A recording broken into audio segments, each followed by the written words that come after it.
Hey, so I wanted to start this a little bit off the record because I don't want to just sit in front of a camera and film something in my room as important of a topic as this, because racism is inherently a part of healthcare. The system of healthcare, just like our government, was built on the back of racism. If you don't believe that, I understand. It sounds depressing, it sounds a little crazy if you haven't thought about it, but it's true. Healthcare is inherently racist, our system is inherently racist, so all we can do as healthcare providers is recognize that, rise up against that, use our voices to call it out when we see it, in every way that we see it. And so I wanted to start the video with kind of that statement of, I understand that healthcare is racist. I understand that there is a racist backbone to it, and I'm going to use my voice to speak up against it as long as I am a healthcare provider.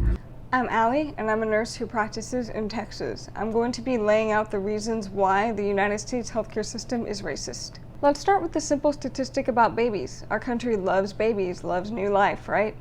Black women are 2.5 times more likely to die of pregnancy-related causes than white women. You may reply to me, okay, Allie, that's terrible, but different minority groups may be in lower socioeconomic classes or have different education opportunities, and to that I say, no. The data has been adjusted to account for those factors, and the fact remains there is a huge disparity that we can't account for, and black women are 2.5 times more likely to die of pregnancy-related causes than white women. If you still don't quite believe that, I'll do you one better. The infant mortality rate of babies born to white mothers with an 8th grade education level or lower is very similar to the infant mortality rate of babies born to black mothers with an advanced professional degree, like a PhD. Why? These disparities exist for all patients that we care for in the United States. The outcomes for minority groups, especially black patients, are much worse for no documented reason. Or is there a reason? The reason is racism. If you're a white person, especially a white healthcare provider, it's easy to dismiss the idea that the healthcare system is racist. You may be thinking to yourself, I'm not racist. You may be thinking, we prescribe medications and treatments the same across the board, so medical treatments can't be racist. Numbers can't be racist. Unfortunately, medical treatment is racist. There are 3 reasons why. Racism exists: 1, in the individual bias of providers, 2, in the structure of medical treatment criteria, and 3, in the history of medicine as a profession. Let's talk about 1. Racism exists in the individual bias of healthcare providers. I'm a nurse, so I'll speak for nurses for a second. I feel like a lot of nurses like to consider themselves not racist, but there is a prejudice that affects how long a nurse spends with each patient and how long they spend in a room. The most obvious example is a patient that only speaks another language. So if there is an English-speaking nurse that has a Spanish-speaking patient, you have to get a translator or translation device every time you want to speak with that patient.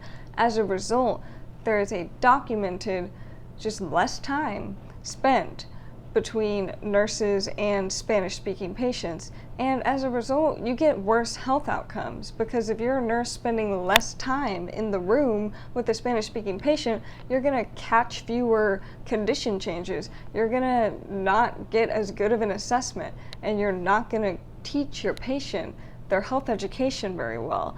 And not very many nurses will dispute that. Most nurses will tell you that yes, language barriers are a huge problem in healthcare and it leads to worse outcomes. Now apply that energy to any patient that a nurse doesn't relate to. It's likely a white nurse was not brought up around people from minority groups as much. It's likely that a white nurse is internalizing racism from their community or from their family members growing up. If I'm a white nurse and I have a black patient that I don't relate to as much, and I am ignoring the idea that I could be racist, I'm spending less time in that patient's room. I may provide more sporadic care. I may be less likely to believe a patient when they tell me that something's wrong or that they're in pain. And I may not even be in the room long enough to catch a change in their condition. Maybe I miss my black patient's shortness of breath and turns out they have a pulmonary embolism, which you have to catch quickly or they'll die. That happens in healthcare. That happens a lot in healthcare. That is how racism in individual providers leads to more patient deaths. All right, how about the second point? Racism exists in the structure of medical criteria. We know that we expect certain minority groups to be at a higher risk for different health conditions like diabetes, heart disease, or stroke, which is a problem in itself, but let's talk about the racism in specific medical treatment criteria. The most famous example right now, I think, is glomerular filtration rate, or GFR. So the point of your kidneys is to filter out the waste that your body makes, and it excretes that waste through the urine. And the GFR measures how well your kidneys are doing that, how well they're working. So here's the equation, and that's just math, right? Well, wrong. The GFR takes several factors into account, like race, gender, ideal body weight, and creatinine level. And creatinine level is the waste levels in your blood. So if you have higher levels of creatinine, then that means your kidneys aren't really working real well at filtering that waste out of your blood. So you put all those fancy factors together, but when calculating GFR, you can only sort race into two categories: black or not black. This is because medical experts used to think that black people naturally have more muscle mass than other races. So within the math, this adds physical points to the score of the GFR, which makes a black person's kidney function look better than it really is. So why is that a problem? This means that a black person is less likely to get treatment for decreased kidney function and less likely to qualify for a kidney transplant if they need one. The idea that all black people have more muscle mass than other races is wrong, racist, and not scientifically proven at all. Race cannot be biologically or genetically differentiated. It genuinely can't. Despite that science, the GFR calculation rate is still widely used today. It's a big problem in the medical community that's being addressed right now, and many doctors are trying to dismantle it. However, I was taught the GFR formula in my pharmacology course, and it's not that my university is bad, it's just that we still use it. That is medical criteria, numbers that directly put a black patient at a higher risk of dying. That's racism in numbers. And as a terrible cherry on top, black patients are 3 times as likely to develop end-stage kidney disease, which is really bad, and they sit on kidney transplant lists twice as long. Our math is causing racism in healthcare, and that's just one example of the many ways that we are racist through our specific medical treatment criteria. So I'm moving to my final point, number 3, racism exists in the history of our medical profession. There are many, unfortunately very many, heartbreaking stories about how our government and our prestigious universities have used minority groups to further their research and testing of medical procedures. You know, a lot of people know about Josef Mengele, the Nazi doctor who conducted horrific, inhumane experiments on people imprisoned in concentration camps during the Holocaust. Despite how many people know about that, many people don't understand the extent to which the United States committed the same crimes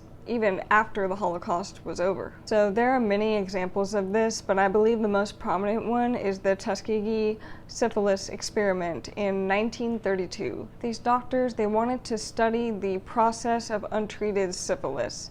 They called the study the Tuskegee Study of Untreated Syphilis in the Negro Male. These people took 600 black men, 399 with syphilis, 201 without, and they studied their lives and the progress of the untreated syphilis. The study was supposed to last 6 months. It went on for 40 years. These people did not get consent from the participants. They just told the participants that they had bad blood. So the study goes on for 40 years. Penicillin became available as a treatment for syphilis in 1947, which was just 15 years after the study started. And the treatment team made the specific decision to not treat these men with penicillin and allowed the syphilis to continue taking its course throughout the rest of these men's lives. So if you picture this, syphilis rates in the country are declining. The United States syphilis rates are declining, but these men who are trapped in a study that they don't know about are stuck with syphilis for the rest of their lives. They didn't even know they had syphilis. They thought they had bad blood in the first place. And not only did they not know they had syphilis, they are not being treated for it. The study did not stop on its own. The study was ordered to be stopped in 1972. I'm guessing a lot of people who are watching this right now were alive in 1972, or their parents were alive in 1972. Some men had died, some had gone blind.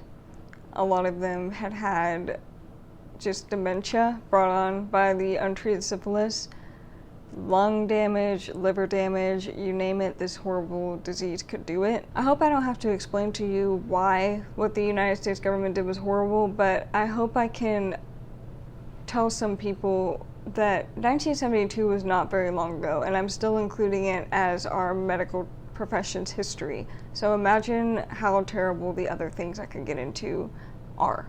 Older white historians love saying that history repeats itself or impacts the present. So why wouldn't the racist history of our healthcare system directly influence the healthcare system that we work within today? As a nurse, and as a white nurse, I can't remain ignorant to the history of our profession. I can't remain ignorant to the racism in the actual treatments that I am allowing these patients to go through. I have to be aware, I have to elevate these voices, and I have to not go down the same path that has been forged for healthcare providers and healthcare at large. I've scratched the most shallow surface of racism in healthcare. The true extent of it runs deep, and it is the foundation of our country. We have to acknowledge that. As healthcare providers and the general public, we must recognize racism in healthcare so we can work to dismantle it.